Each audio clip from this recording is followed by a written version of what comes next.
Let's mic देश का मिजाज साउथ।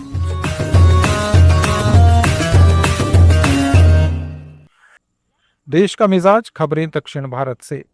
टीवीके के अध्यक्ष और अभिनेता विजय ने करूर रैली में हुई भगदड़ में मृतकों के परिवार को 20-20 लाख और घायलों को 2-2 लाख रुपए की सहायता राशि देने की घोषणा की है। विजय ने चेन्नई में एक प्रेस कॉन्फ्रेंस में 40 लोगों की मौत को अपूरणीय क्षति बताते हुए कहा कि शब्दों से परिवारों का दर्द कम नहीं हो सकता।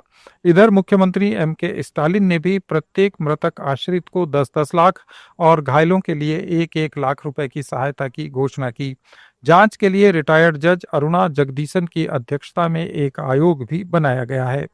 प्रधानमंत्री नरेंद्र मोदी ने भी इस हादसे पर शोक व्यक्त करते हुए मृतकों के परिजनों को 2-2 लाख रुपए और घायलों को 50-50 हजार रुपए की सहायता की घोषणा की है। कर्नाटक हाईकोर्ट ने एक महत्वपूर्ण फैसला सुनाते हुए कहा है कि पुलिस जांच में आधार डेटा साझा करने का आदेश केवल हाई कोर्ट ही दे सकता है। जस्टिस सूरज गोविंद राज ने यह फैसला एक याचिका पर सुनाया जिसमें गुमशुदा व्यक्ति की जांच में UIDAI से आधार लोकेशन डिटेल्स मांगी गई थीं। कोर्ट ने स्पष्ट किया कि आधार डेटा की गोपनीयता बनाए रखते हुए केवल हाई कोर्ट ही ऐसे मामले में निर्देश जारी कर सकता है। आंध्र प्रदेश के मुख्यमंत्री एन चंद्रबाबू नायडू ने विधायकों से व्यक्तिगत एजेंडा छोड़कर राज्य के विकास के लिए एकजुट होकर काम करने की अपील की है। विधानसभा में एनडीए के चुनावी वादों पर चर्चा के दौरान नायडू ने कहा कि डबल इंजन सरकार ने 15 महीनों में कई विकास योजनाएं लागू की हैं। उन्होंने ऑटो ड्राइवर सेवालो योजना की घोषणा की जिसमें करीब 3 लाख ड्राइवरों को सालाना 15,000 रुपए मिलेंगे। NTR भरोसा पेंशन योजना के तहत 63.5 लाख लाभार्थियों को 2,745 करोड़ रुपए हर महीने दिए जा रहे हैं। चंद्रबाबू नायडू ने स्त्री शक्ति योजना के तहत महिलाओं के लिए मुफ्त बस यात्रा और तल्लीकी वंदनम योजना के तहत 66.5 लाख से ज्यादा छात्रों को दी जा रही सहायता का भी जिक्र किया। अब आंध्र प्रदेश में बिजली उपभोक्ताओं के लिए खुशखबरी। इस साल नवंबर से बिजली बिल में प्रति यूनिट 13 पैसे की कटौती होगी। Andhra Pradesh electricity regulatory commission ने बिजली कंपनियों को 1,864 करोड़ रुपए उपभोक्ताओं को 12 महीने में किस्तों में लौटाने का आदेश दिया है। आंध्र प्रदेश सदर्न, सेंट्रल और ईस्टर्न पावर डिस्ट्रीब्यूशन कंपनियों के लिए रिफंड दर 13 पैसे प्रति यूनिट होगी जो नवंबर से बिलों में नजर आएगी।